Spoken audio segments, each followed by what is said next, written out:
This is by far the most requested video by you girls. You've been asking this for months and I'm finally delivering. But I'm gonna be real with you. For the longest time, I read your comments and thought, girl, just eat a burger. Like, genuinely. Done. Next video. Then I actually did the research and realized I had been wildly, embarrassingly wrong. Because what you have been asking me for isn't a fun little bulking tutorial. It's a cry for help. And you deserve better. So today, I'm walking you through what's actually happening when your body refuses to gain weight, why being underweight is genuinely a problem, and the framework that finally moves the needle without you having to chug a mass gainer in a parking lot. But heads up, I am not an expert, so please, if you are really struggling, see your doctor. Okay, so here's the thing nobody wants to say out loud. We grew up in a culture that genuinely treats being skinny like winning the lottery. Every magazine, every runway, every aunt at every family dinner, oh, you're so lucky, you can eat anything. And we smiled and nodded and assumed our bodies were doing great. Meanwhile, your body has been filing complaints for years, and you've been ignoring every single one.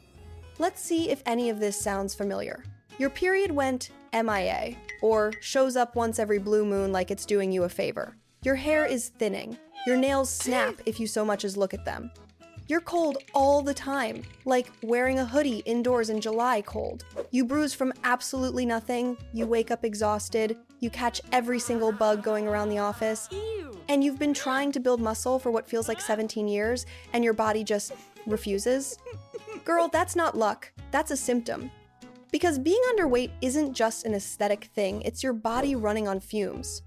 We're talking weakened bones, fertility issues, hormonal chaos, a tanked immune system, and the kind of vitamin deficiencies that make your hair fall out and your brain feel like it's wading through soup. The Greek goddesses didn't conquer Olympus on 3 almonds and a green juice. They were built to do things. Your body wants to be that, and right now it physically can't. If you're here because you've been trying for years and your body just won't budge, stay with me. There are 3 reasons your body is fighting you on this. Reason 1, your metabolism is on a power trip. Some of us were just born with a metabolism that absolutely demolishes calories. You walk fast, you talk fast, you fidget constantly, you cannot sit still on a couch to save your life. That's called NEAT, non-exercise activity thermogenesis, and it's the technical way of saying your body burns calories doing literally nothing. And here's the truly diabolical part. When you finally try to eat more, your metabolism just goes faster. Researchers call it adaptive thermogenesis. Reason 2, your hunger signals are broken. If you've spent years eating off tiny plates, skipping breakfast, calling a handful of almonds lunch, and going, I just forgot to eat today, like it's a personality trait, congratulations, you've trained your body to expect basically nothing. Your stomach is small and your hunger cues are silent, and by the time you actually feel hungry, you've already missed 3 meal opportunities. This is the part where everyone goes, okay, so I just force feed myself. Got it. Absolutely not. We're not doing that. We're rebuilding the system properly. Hold that thought. Reason 3, your thyroid or your gut might be running the show. There are 2 big medical reasons to know about. The first is your thyroid. An overactive thyroid is basically your metabolism running a marathon while you're sitting on the couch. It burns through everything you eat, jacks up your heart rate, tanks your sleep, and the scale just refuses to move no matter what you do. In young women, the most common cause is an autoimmune condition called Graves' disease, and it is wildly underdiagnosed. The second is your gut. Because what if you're not actually under-eating? What if you're eating plenty and your body just isn't absorbing any of it? Conditions like celiac, IBD, or SIBO mean food goes in one end and the nutrients basically wave at your bloodstream on the way out. You feel like you're eating constantly, the scale won't move, and you have no idea why.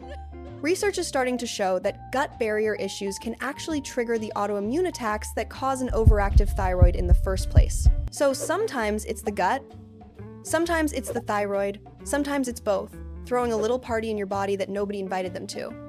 I'm not telling you this to scare you. I'm telling you this because if you have genuinely, consistently been trying to gain weight for months and your body is just not playing along, please go get blood work before you do a single thing in this video. Okay, medical disclaimer over. Let's actually fix this. Here is my 6-step process if you want to start gaining weight the healthy way. Step 1, don't reinvent your diet.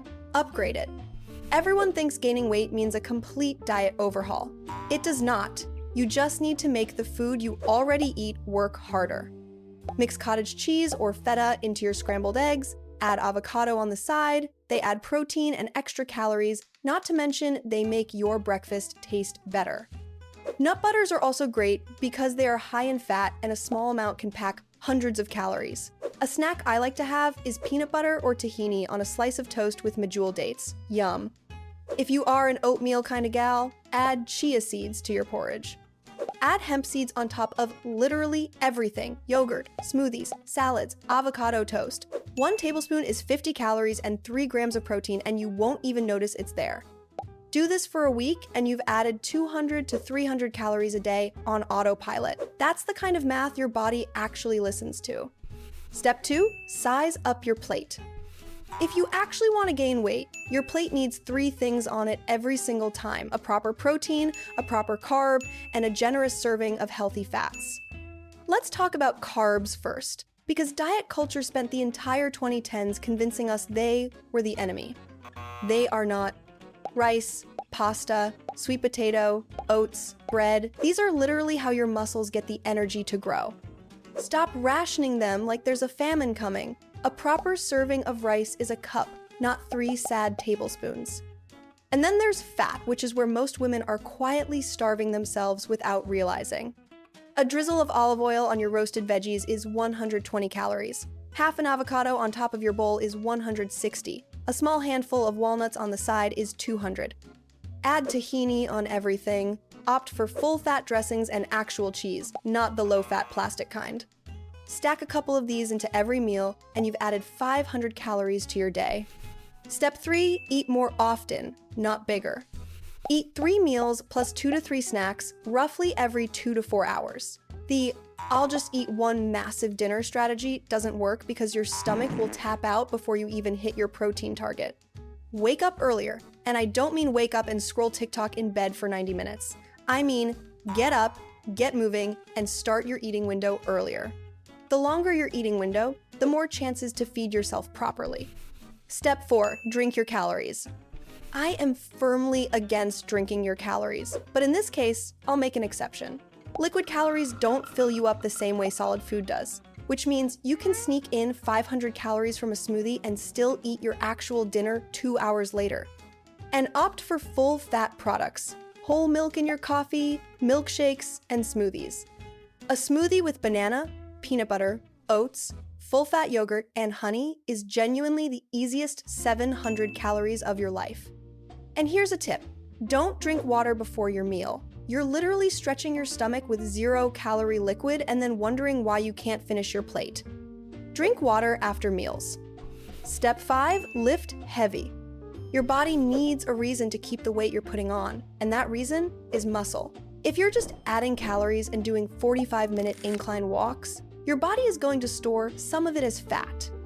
But if you're lifting, suddenly your body has a use for those extra calories. It builds tissue, it gets stronger, it changes shape. Add 3 strength sessions per week. And before someone in the comments goes, "But I don't want to get bulky," girl, you don't accidentally wake up looking like a bodybuilder. That requires dedication. You're gonna be just fine. If you want, check out my toned arm workout here. Step 6, slow down. The Dreamer Bulk is a scam. You want to put on half a pound to 1 pound a week. That is the goal.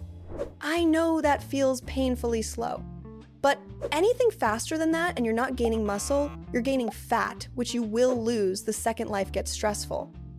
Here's what I want you to take away from this. You're not trying to get bigger, you're trying to get strong. There's a massive difference, and your future self is going to be so grateful you finally figured it out. Tell me in the comments which one of the problems I mentioned you are dealing with. And if you want to get strong but have no idea where to start, check out my calisthenics video here.